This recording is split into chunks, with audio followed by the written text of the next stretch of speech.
Bonjour à tous et à toutes. Bienvenue au webinaire Explorer pour apprendre. Nous avons le plaisir d'avoir avec nous aujourd'hui du consortium Centre Jules Léger, Pascal, Christine et René. Nous avons aussi le plaisir d'avoir Karine, interprète pour la langue des signes québécoise pour ce webinaire. Donc, dans quelques instants, je vais céder la parole à nos invités. Ils vont nous présenter ce super webinaire et si vous avez des questions pendant qu'on avance, vous êtes la bienvenue de les poser dans le chat et il va me faire plaisir d'intervenir auprès de nos invités pour les poser.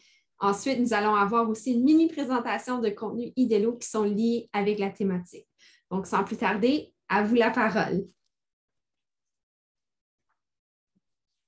Merci, Juliane. René va nous partager. Oh. On n'est pas à bonne place, ça commence bien.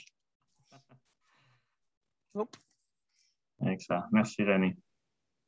Donc, le webinaire d'aujourd'hui s'intitule « Explorer pour apprendre ». Nous, on va y aller sous l'angle de la surdicité. Vous voyez une belle photo en avant. C'est ma fille Ariane. J'aimerais ça juste nous présenter un peu du fait. Moi, je suis Pascal Lafrance. Je suis consultant dans surdicité au Centre Jules Léger. Ça fait plus de 6 mois que je travaille là. C'est un peu nouveau, mais j'ai aussi travaillé 5 ans avant dans une classe en surdicité. Puis ma fille, qui est encore à l'écran, Ariane, elle aussi est une fille avec une surdicité. Elle nous regarde. Je lui dis bonjour. Bonjour, mon nom est Christine Sauvé-Guindon et je suis consultante en surdicité depuis 250 mois, Pascal. Un petit peu plus, donc j'agace. Et aussi, anciennement, j'ai travaillé dans une classe de surdicité et j'ai débuté ma carrière comme enseignante au primaire dans la région de Sarnia.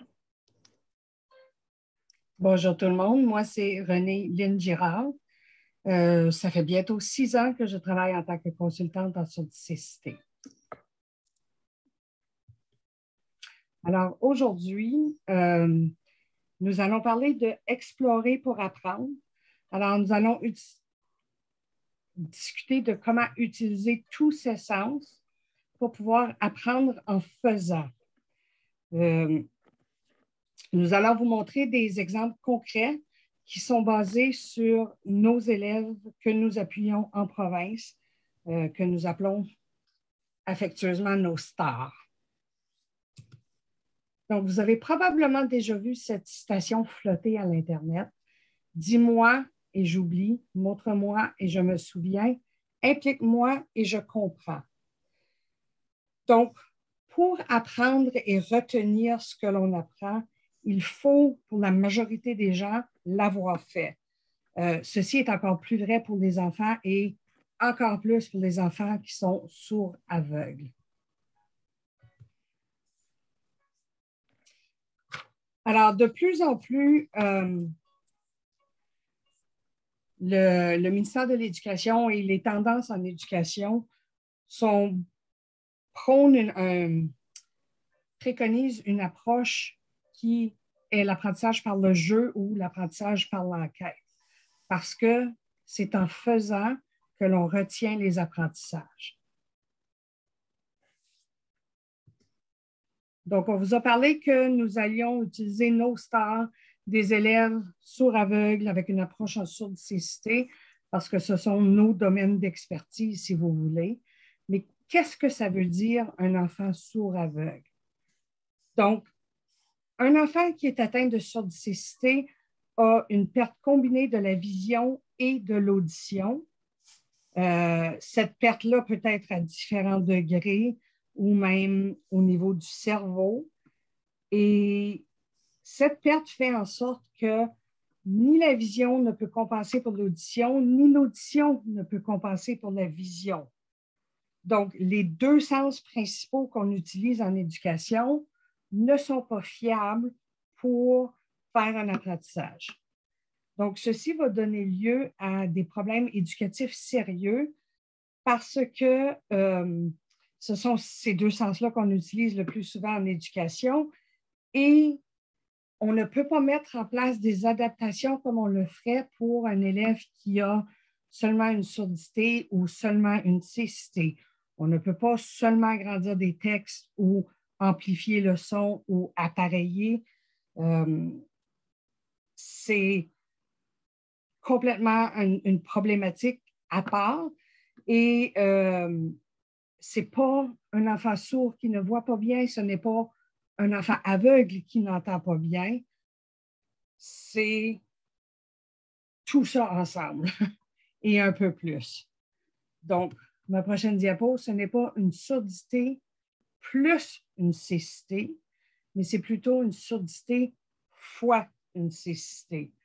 Dès que ces deux sens ne fonctionnent pas bien, cela devient exponentiel et le problème prend beaucoup d'ampleur.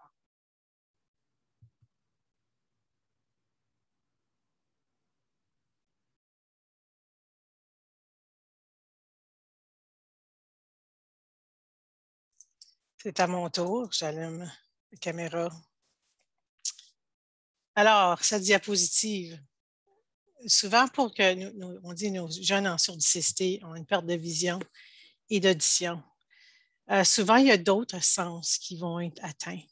Et il y a nos autres sens qui sont les sens pour décoder le plus proche, olfactif, gustatif et le sens du toucher. Il y a aussi des sens qu'on oublie souvent, qu'on ne parle pas souvent, parce qu'on pense qu'on en a 5, mais vraiment, on en a beaucoup plus. Alors, ici, je parle de la proprioception, le sens vestibulaire et l'interoception. Nos élèves ont souvent, en plus des pertes de vision et d'audition combinées, aussi d'autres anomalies sensorielles. Les sens se font décoder au cerveau. Fait qu'on touche, et quand on touche, c'est le cerveau qui est en train d'analyser.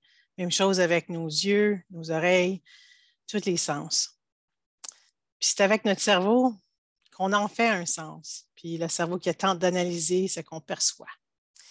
L'enfant ayant une perte multisensorielle ne décode pas son environnement ou les objets comme une personne neurotypique.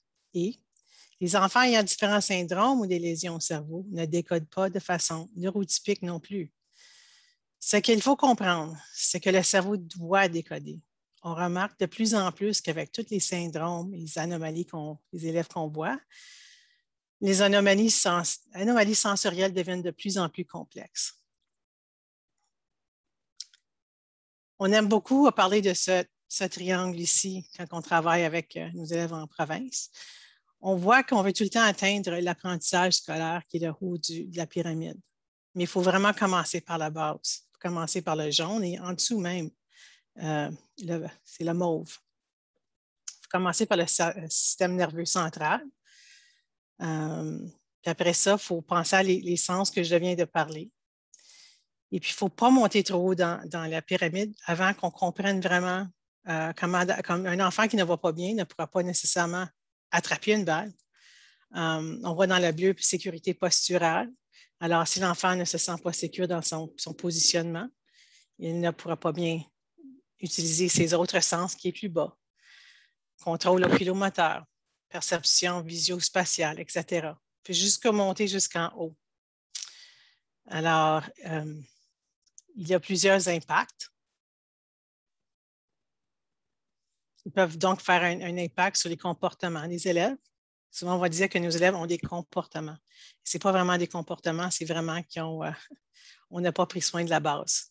Ces relations et interactions avec les petits et les grands, la capacité d'apprentissage, son autonomie et des activités à l'école. Je vous donne un exemple. Voici un élève que j'ai rencontré qui était à la maternelle. Ça pourrait être un élève à votre école. Il a des troubles de vision, d'audition, il a des troubles vestibulaires, proprioceptifs et une défense tactile. Voici l'activité qui se déroule quand j'ai allé le voir. Vous l'avez déjà vu, un genre de course avec une cuillère, une fève, il y a un cerceau, il y a une balle. Il y a plusieurs étapes à suivre. L'enseignante explique aux élèves et la course est partie. Entre-temps, Gideon, lui, il ne peut pas voir plus loin que 2 mètres en avant de lui. Il n'a pas pu voir ce que l'enseignante pointait ou expliquait. Il n'a pas entendu les directives car il y a plein de bruit, puis il y a beaucoup d'écho. On est dans un corridor d'une école. Alors, il va aller explorer. Il apprend en faisant des choses. Et il tente de faire un sens à la fois pour se comprendre qu'est-ce qu'il y a devant lui. Vous le voyez en train d'explorer dans un seau bleu. Il va aller toucher les fèves. Puis déjà là, on trouvait, wow, il touche parce qu'il y a une défense tactile. Vous le voyez assis avec les jambes en W, pour bien utiliser sa vision, il fait ça. C'est une posture typique d'un élève ayant un trouble vestibulaire et proprioceptif. Il s'assoit de cette façon pour mieux être capable d'utiliser sa vision résiduelle. Ben, 10 minutes plus tard, après avoir exploré les fèves, puis touché, puis regardé le seau, il remarque qu'il y a des cerceaux autour de lui, rouge et jaune.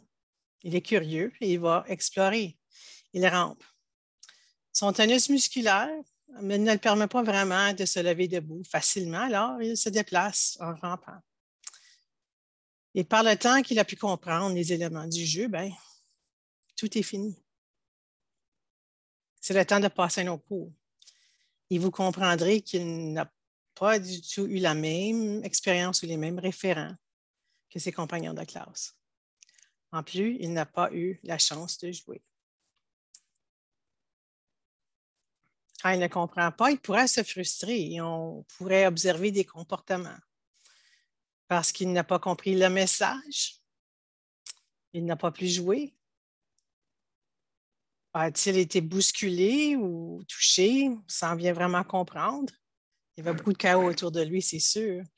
On va dire qu'il est dans sa bulle, puis il n'aime pas jouer avec les autres. Mais est-ce qu'il a pu vraiment pleinement participer ou collaborer avec les autres avec le jeu? La bouteille avec les balles dedans, moi je dis c'est les boules de patience. Et puis des fois, il va manquer de patience parce qu'il y a tellement d'énergie et des choses qu'il ne comprend pas autour de lui que, regarder, écouter, pour lui, c'est difficile. Avoir un profil sensoriel comme Gideon, c'est fatigant. C'est comme le lion, là. Il pourrait se fatiguer plus vite que les autres et sa fatigue peut aussi causer des comportements. On va comprendre qu'avec un garçon comme Gideon, tout va prendre plus de temps. Il a la tortue, mais on sait que c'est la tortue qui gagne la course. Puis si on le laisse aller comme la tortue, mais ça prend beaucoup plus de temps y aller à son rythme d'apprentissage. Une autre pyramide que vous connaissez en éducation, c'est certain, Maslow. On va remarquer que pour se rendre un besoin d'accomplissement, si on veut permettre aux élèves à vivre des succès, il faut qu'ils se sentent bien. Alors, en plus de la base, on va à la deuxième, un besoin de sécurité. Environnement stable, prévisible et comprendre qu'est-ce qui se passe. Mais il va falloir avoir des approches et des façons autres pour que l'élève puisse se rendre à un besoin d'accomplissement, le sommet de la pyramide. Tout commence avec une approche plus multisensorielle, c'est sûr. Et une citation qu'on aime beaucoup. Il n'est pas possible de faire quoi que ce soit tant que l'enfant n'ait pas envie d'essayer.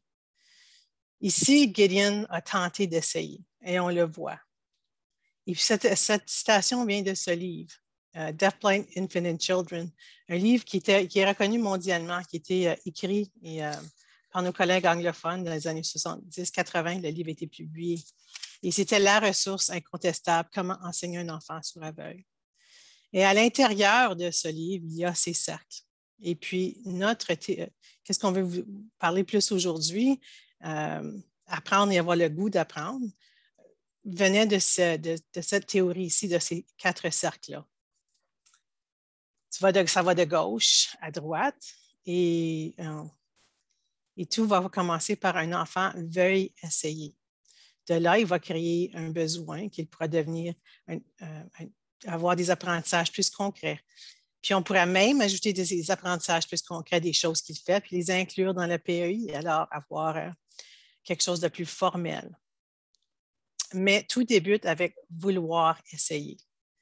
Pour ce faire, l'enfant doit se créer un lien affectif avec l'adulte qui va le motiver, puis créer des moments pour interagir. peut-être même imiter. Alors, tout commence par le début, de vouloir explorer et essayer. L'apprentissage par enquête part des forces et des intérêts des élèves. Si l'élève est intéressé, il veut apprendre. Il a un besoin, comme qu'on vient de voir dans le tableau avec les cercles. Donc, il faut bien connaître l'élève pour bien connaître ses intérêts. Et pour ce faire, il faut connaître le profil de l'élève et connaître les forces et ses intérêts. C'est mon cue. Justement, si on veut connaître l'élève en surdicité, faire un profil de l'élève, c'est pas mal important. Profil de l'élève, ici on voit deux personnes, Jan van Dijk et David Brown. Jan van Dijk, c'est considéré un gourou de l'enseignement surdicité. Christine, qui vient de parler, si on lui demandait à elle d'en parler de lui, elle prendrait 2 jours et non seulement 1 heure qu'on a aujourd'hui. Donc, c'est moi qui vais en parler. Jan van Dijk, il préconise une approche qui s'appelle le Child Guided Assessment. En français, on dirait une approche guidée par l'enfant. En tout cas, c'est une approche où l'intervenant il part de l'élève, puis de ses capacités, de ses forces, de ses intérêts, pour ensuite bâtir là-dessus afin de faire avancer l'élève. L'évaluateur se fait un peu comme le miroir de l'enfant pour d'abord créer le lien affectif, qui est dans les cercles, une des premières choses que tu dois faire pour l'apprentissage de l'enfant. David Brown préconise la même chose.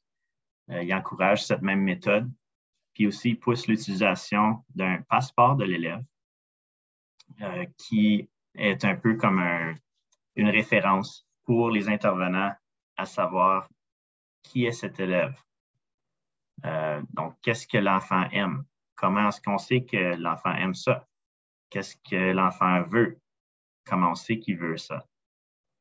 Qu'est-ce qu'il ne veut pas? Comment est-ce qu'il nous dit qu'il ne veut pas ça? Donc, beaucoup d'aspects sont englobés là-dedans. Des passeports de l'élève, c'est un peu un mini-profil. Ici, on a 2 types de passeports qu'on peut faire. Un, ça serait un petit cahier. Le cahier pourrait être apporté avec l'élève, pourrait être accroché sur son sac à dos, accroché dans la classe, accroché sur la chaise roulante de l'enfant. Ça permet aux intervenants d'avoir un aperçu rapide du profil de l'élève. C'est quoi ses forces? C'est quoi ses besoins? Quelles sont ses particularités sensorielles, comme en vision, en audition, le tactile, comment est-ce que l'enfant travaille? Est-ce qu'il a une défense tactile? Sa communication, comment est-ce qu'on communique avec l'enfant? Comment est-ce qu'il communique avec nous? Quel est son style d'apprentissage? Donc, ça, c'est des genres de choses qu'on trouverait dans un passeport. Un intervenant pourrait feuilleter ça et voir assez vite quels sont les besoins de l'enfant et qui est cet enfant. Il y a 2 différents types de passeports, comme on voit, le cahier que tu peux avoir avec l'enfant, ou il y a aussi un passeport sur un site web. Vous pouvez voir que j'ai fait les 2 pour Ariane, ma fille. Celui cahier est un petit peu plus vieux, avec sa petite coupe cheveux courts, et ensuite celui sur le site web plus récent. Site web bon aussi pour les personnes qui sont plus à distance, comme si vous avez de la famille un peu plus loin. Puis j'ai fait un petit code QR là, pour les gens plus proches. Donc, le code QR est avec Ariane. Les gens peuvent aller voir. Donc, le sens du toucher, ce n'est un des sens vraiment importants quand on parle d'explorer pour apprendre. Donc, je vais faire écouter juste une petite partie de la vidéo ici. Le toucher, c'est un sens important, c'est une surdicité. C'est un sens qu'on doit leur permettre d'apprendre. Mais une fois qu'ils sont capables, si c'est le sens qui est le plus fiable, alors imaginez ce sens pour explorer, pour découvrir, pour reconnaître, pour apprendre, pour décoder, pour communiquer, pour comprendre Et pensez aux jeunes qui apprennent à lire au bout des doigts grâce au braille. C'est tout grâce au sens du toucher. L'exploration tactile, ça se développe, ça se travaille, tout comme un enfant qui apprend le braille. Ici, vous voyez des gens qui touchent un tronc d'un arbre. Comment est-ce qu'on peut reconnaître la différence entre un chêne, un bouleau ou un érable si on n'a pas de vision? On peut le manipuler. On peut le toucher par son écorce ou la forme de la feuille. Alors, permettez l'enfant de découvrir son univers du meilleur sens qui sera le plus fiable pour lui. Et permettez-lui d'apprendre grâce à la mémoire tactile.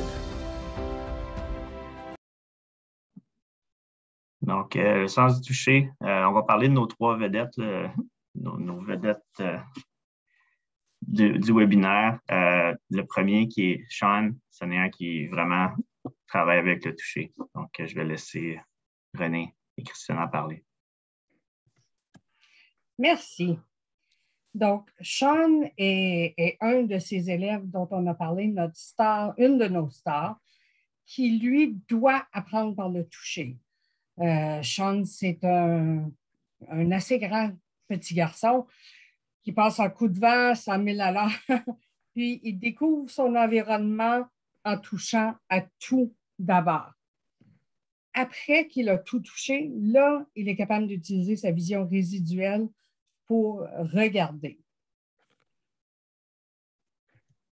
Donc, une fois qu'il a bien touché, qu'il a bien découvert quelque chose, là, on peut bâtir sur cet apprentissage concret. Par exemple, ici à l'écran, on voit une page de son cahier d'expérience. Nous avons vu la photo de Sean qui découvrait une tortue. Ici, dans son cahier d'expérience, il avait découvert une grenouille. Donc, on voit que, d'abord, c'est une photo de lui-même qui découvre la grenouille. Ce n'est pas une image. Pour lui, c'est une photo de lui-même qu'on doit utiliser pour que ça fonctionne bien. Après l'expérience concrète, là, on a été en mesure de lui enseigner du vocabulaire en français et en LSQ. Alors, on voit que les mots sont écrits en français. On a les signes aussi, les photos des signes. Et avec le mot, on a ce qu'on appelle du word bubbling, qui est que le mot est entouré en bleu. Parce que pour Sean, il apprend à lire les mots globalement. Il prend comme une photo du mot complet, de la forme du mot. Et c'est ça qui est imprégné dans sa mémoire. Donc, lui, c'est comme ça qu'il apprend à lire plutôt que par la syllabation. Mais on peut voir qu'à partir de son expérience de voir la grenouille, de toucher la grenouille, on a pu lui montrer à signer le mot, à écrire et à lire le mot grenouille. Par la suite, il pourra être en mesure de revivre cette expérience-là en allant dans son cahier d'expérience qu'on va avoir fait avec lui. Donc, pour Sean, ce sont des photos. Pour d'autres élèves, ce pourrait être des objets concrets qu'ils ont recueillis lors de la sortie, comme une branche, une feuille. Donc, ce cahier d'expérience-là devient son livre de lecture à lui et ça va même lui permettre de développer une certaine notion du temps.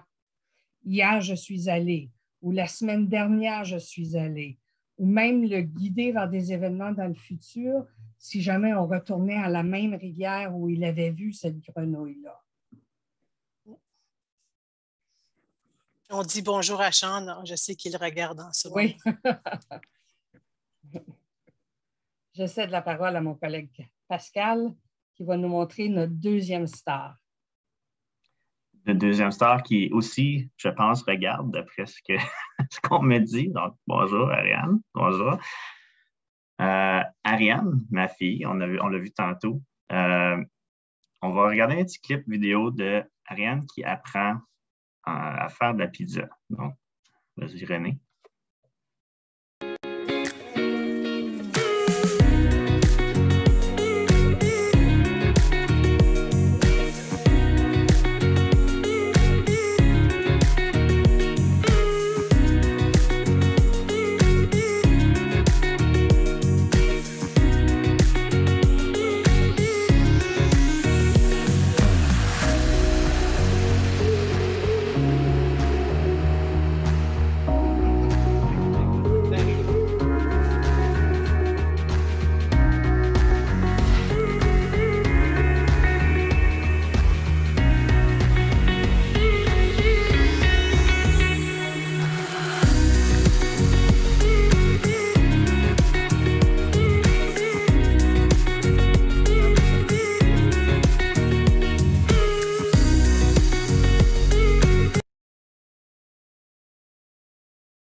Donc, comme vous voyez, elle aime beaucoup, beaucoup ça, faire de la pizza parce qu'elle utilise tous ses sens. Vraiment, elle touche, elle goûte, elle voit, elle sent, elle fait toutes les étapes. Et pour qu'elle puisse apprendre comment que tu reçois une pizza toute cuite dans ton assiette, ben, elle a besoin de faire toutes ces étapes-là.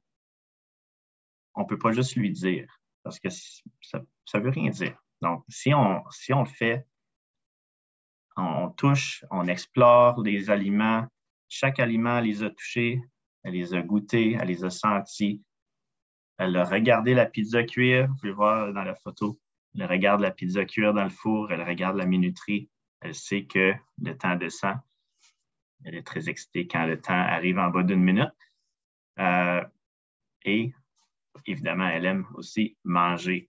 Ça, c'est vrai pour la pizza. C'est aussi vrai pour n'importe quelle autre activité ou n'importe quel autre apprentissage qu'elle doit faire. Elle doit le vivre. Elle doit le faire avec ses mains, l'explorer pour l'apprendre. Ici, notre prochaine vedette, c'est Campbell. Campbell, qui est un de mes anciens élèves. Il était mon élève pour les derniers 5 ans avant que je commence ce nouveau poste. Voici Campbell. On parle beaucoup de faire avec l'élève et non pour l'élève. Donc, on va écouter le bout de vidéo. Meet Campbell Labonte, his mother Joanna, and father Bertrand.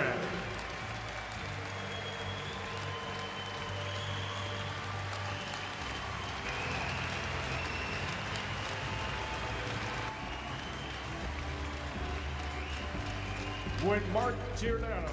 Regardez Campbell avec son père. Ensemble, ils tiennent la rondelle. Et ensemble, ils vont faire la mise au jeu. Le père vient de faire avec et non pour lui.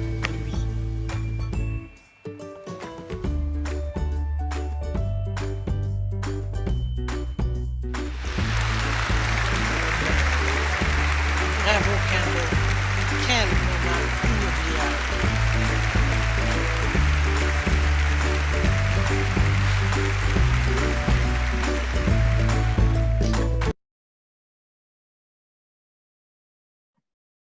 Voilà, Campbell qui avait fait la mise au jeu cérémoniale d'un match des sénateurs. C'était pour la maison Rogers. Donc, nous, on avait appris ça quelques mois avant que ça arrive. Puis, on voulait préparer Campbell pour cet événement. Donc, on avait travaillé beaucoup avec l'élève pour lui montrer la rondelle. On travaillait avec la rondelle, touche la rondelle. On pratiquait à faire la mise au jeu avec la rondelle. Puis, on avait aussi préparé un petit événement un peu parce qu'il faut vivre ces événements-là avant de le vivre en vrai, un petit peu. Donc, on avait invité toute l'école à venir dans le gymnase, comme vous voyez dans les photos, et on avait simulé la mise au jeu cérémoniale. Donc, on avait des élèves qui faisaient du bruit, Yeah! Et ensuite, les parents étaient venus aussi parce que c'est eux qui allaient faire la mise au jeu avec Campbell. Donc, ils sont venus. J'avais 2 élèves habillés en joueurs de hockey pour ça. Ça avait très bien été. Tout le monde était vraiment content de comment que ça s'était passé. Puis le jour venu, Campbell était un petit peu plus prêt pour le gros événement sur le grand écran. Moi, j'étais là assis dans les gradins pour voir Campbell avec nos grosses pancartes de Campbell. Donc, on était pas mal fiers de lui.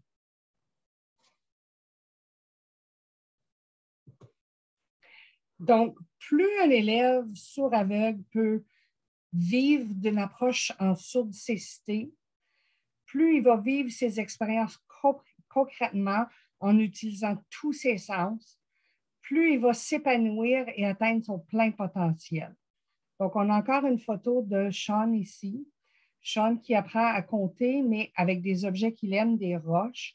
Mais il doit vraiment égrener chaque roche pour se faire un sens du nombre qu'il y a. Il ne peut pas juste compter par cœur 1, 2, 3. Il se doit être concret. Il doit comprendre que 1 veut actuellement dire une seule roche. 2, il peut toucher 2 roches et ainsi de suite. Donc, plus il va s'épanouir, plus il va avoir des chances d'atteindre son plein potentiel puis d'augmenter ses apprentissages. Il faut lui accorder du temps. Donc, souvent, les enfants sourds-aveugles vont avoir un très long délai entre le message ou la consigne qui est donnée et le message qui est reçu. Donc, il faut être patient et persévérant avec eux. Surtout, il faut respecter leur rythme d'apprentissage. Donc, souvenez-vous qu'ils ou elles sont les tortues de la course et on doit respecter leur rythme.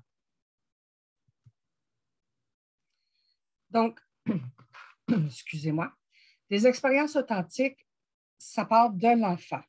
C'est lui qui est au centre de tout ça. Comment fonctionne sa vision, son audition, sa couleur préférée. Quelle est la couleur qui stimule le mieux sa vision? Est-ce qu'il réagit à la lumière? Quelle est sa musique ou sa chanson préférée? Excusez, mes notes viennent de tomber. Donc, quel est des sons qu'il aime, qui le stimulent? Quels sont des sons qu'il déteste, qui vont le faire fâcher? Comment est sa mobilité? Comment est sa dextérité? Sa motricité? Est-ce qu'il a des défenses tactiles? Est-ce qu'on connaît bien ses intérêts, ses activités préférées? Bref, c'est lui ou elle qui est la star. Et comme Pascal parlait tantôt, d'avoir un profil, de bien connaître le profil de son élève, c'est lui qui est au centre de tout ça. Après, on va créer un lien affectif en connaissant bien notre élève, en connaissant bien ce qu'il aime ou ce qu'il n'aime pas. Et on va bâtir ce lien-là de confiance où l'enfant va vouloir oser essayer avec nous, oser élargir son environnement parce qu'il nous fait confiance. L'approche en communication, en surdicécité va favoriser une communication totale. C'est une approche qui va aller chercher tous les sens de l'enfant et va lui permettre de toucher, de sentir, de goûter, de voir, d'entendre, d'explorer pour communiquer, pour apprendre, tout en respectant ses besoins sensoriels, là où il est dans la pyramide sensorielle. Si je reviens à notre ami Gideon au début, si on lui demande de marcher pour apprendre, ou que marcher fait partie de son apprentissage, ça va être impossible pour lui d'apprendre parce que toute son attention va être concentrée sur juste se tenir debout sans tomber. Alors que s'il est assis en W, sa position préférée, ou là où il est stable, il est plus apte à apprendre parce que ses efforts vont pouvoir être concentrés sur l'apprentissage plutôt que sur ses besoins physiologiques de base ou de stabilité, d'équilibre et tout ça. Donc, on va préconiser une approche qui est multisensorielle et thématique pour pouvoir regrouper tous les sens autour d'un même apprentissage. Et tout ça fait apprendre en faisant par des expériences authentiques. Donc, le plus important aussi dans une approche en surdicécité, et on l'a vu avec Campbell et son papa, c'est de travailler avec l'enfant et non pour l'enfant. Donc, Campbell avait besoin d'appui. Il n'était pas capable de tenir la rondelle seul et il avait la main de papa pour l'aider à tenir la rondelle, mais papa ne l'a pas fait pour lui. Il l'a fait main sous main en tenant la rondelle avec lui.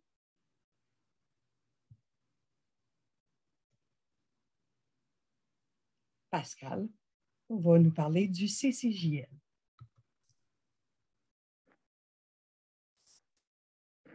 Mais avant ça, on était pour un petit peu parler de notre projet Tricotag et puis de faire avec. Et on voyait ici que notre ami Julien, qui a lui aussi pu apprendre à faire il a fait avec, c'est sûr, l'adulte qui a montré comment tisser, mais il a pu quand même réussir par lui-même ses réussites. Merci, Christine, de m'avoir sauvé la diapo que j'ai oubliée.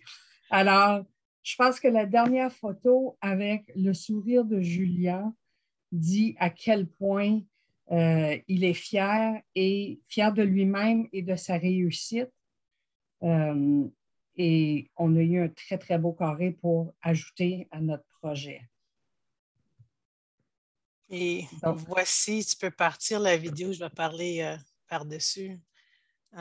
Merci à tous ceux. Un projet farfelu qu'on a eu pendant la pandémie. Merci de baisser le son.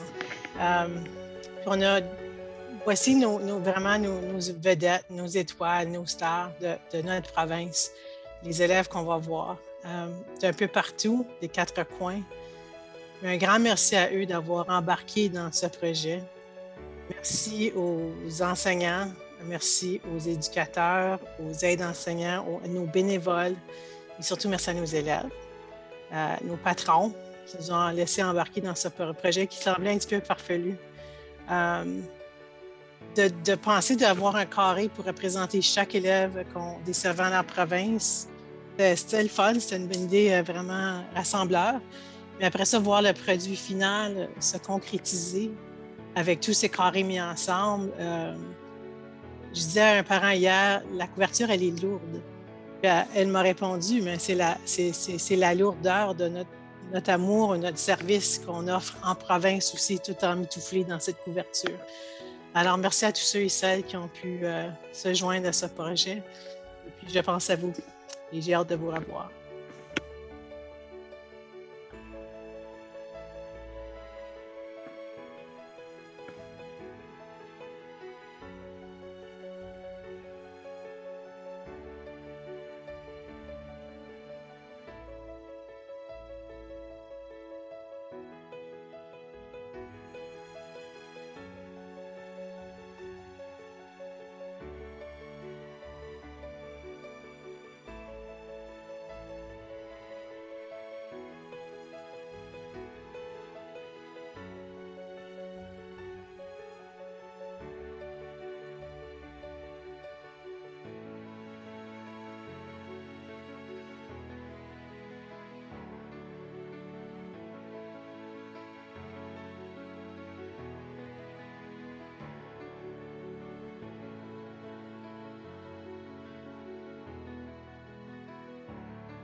Merci. Donc, c'est super le fun pour nous.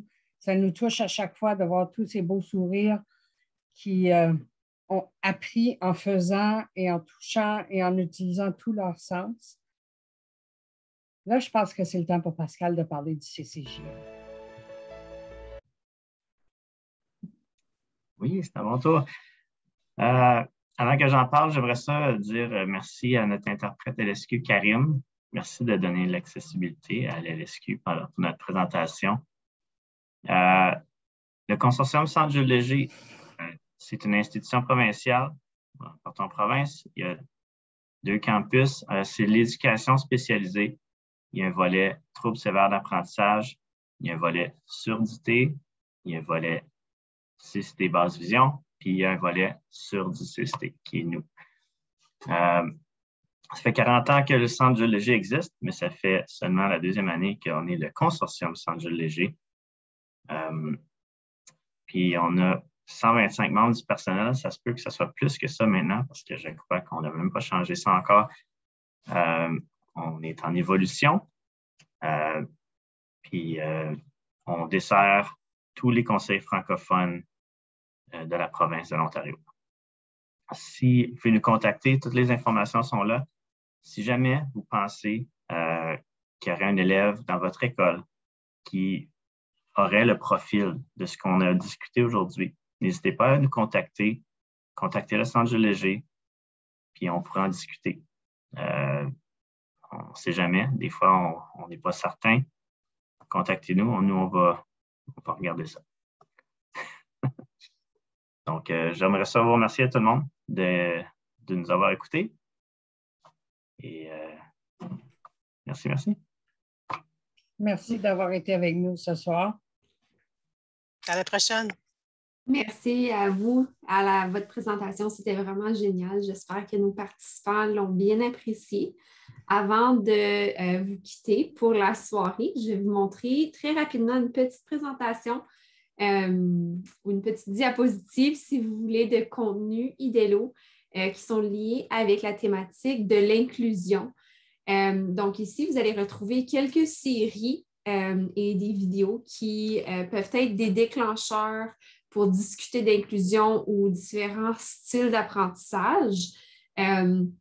Je vous ai mis les petits détails de chaque série en haut dans le petit bouton information. Donc, je n'irai pas à travers tous les détails avec vous ce soir, mais vous avez en premier à la gauche la série de mini TFO Charlie et son ami Alvin. Si vous connaissez Charlie, le personnage de mini TFO, c'est un petit bonhomme, un petit personnage qui n'a pas de bras. Et Charlie va rencontrer dans cette série Alvin qui, lui aussi, n'a pas de bras. Alors, on va faire preuve de beaucoup de résolution de problèmes, à essayer de naviguer la réalité, la vie quotidienne, dans le fond, de tous les jours sans bras. Alors, c'est une vraiment belle série pour démontrer la résolution de problèmes, la persévérance aussi. Vous avez la série Handico qui est un peu liée avec la série Will que vous allez trouver ici. Donc, Will, c'est une série animée d'un jeune garçon qui se trouve en fauteuil roulant.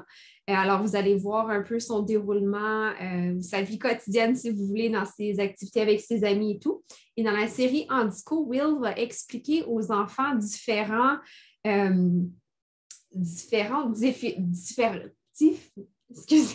diversité de réalité. Donc, quelques sujets abordés. Vous avez la para et la tétraplégie, l'autisme, la malvoyance et la non-voyance, la surdité, parmi d'autres sujets. Doc Junior, c'est une série un peu semblable, mais ce sont des personnes et non une série animée. Vous avez quelques fiches pédagogiques pour vous accompagner à utiliser la série aussi.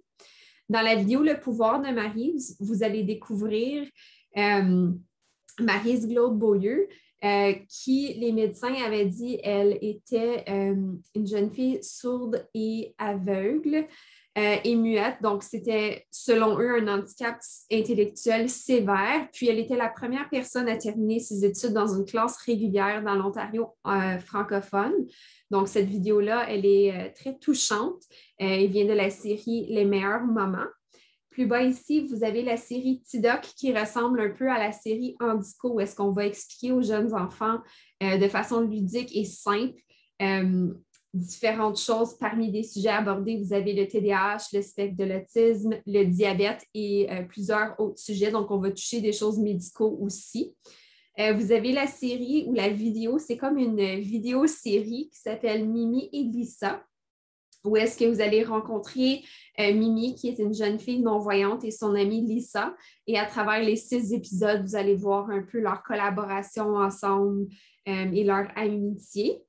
Vous avez ici de la série Maxi, la vidéo Le labyrinthe insensé, où est-ce que Maxi, qui est un personnage à 2 têtes, leur papa, il s'appelle Pierre, et Pierre, il est aveugle, et il va proposer à ses enfants d'aller dans un labyrinthe, et ses enfants se disent « Ah, ben, papa ne voit pas grand-chose, alors on va réussir à gagner la course. » Mais finalement, ils se rendent compte que les sens de Pierre font en sorte que lui, il a pas nécessairement un avantage, mais il a quelque chose d'autre, une différent d'apprentissage à apporter à ses enfants que ses enfants n'avaient pas réalisé. Alors, il y a des très beaux messages inclus dans cette vidéo-là. Vous avez ici la vidéo Les yeux noirs, où est-ce qu'on va parler encore de non-voyance. Et finalement, ici, vous avez une très belle vidéo style reportage de la série TFO 24/7 de Tim Doucette, qui est un astronome aveugle, que lui, sa passion, c'est l'astronomie. Alors, c'est un super beau reportage à voir avec vos élèves de secondaire si vous le voulez. Donc, j'ai arrêté mon partage d'écran ici. Je vous remercie encore énormément, Christine, René et Karine, pour votre participation aujourd'hui et merci à vous, nos participants au webinaire. On est super contents de vous avoir eu avec nous. Donc, merci encore. Je vais arrêter notre enregistrement.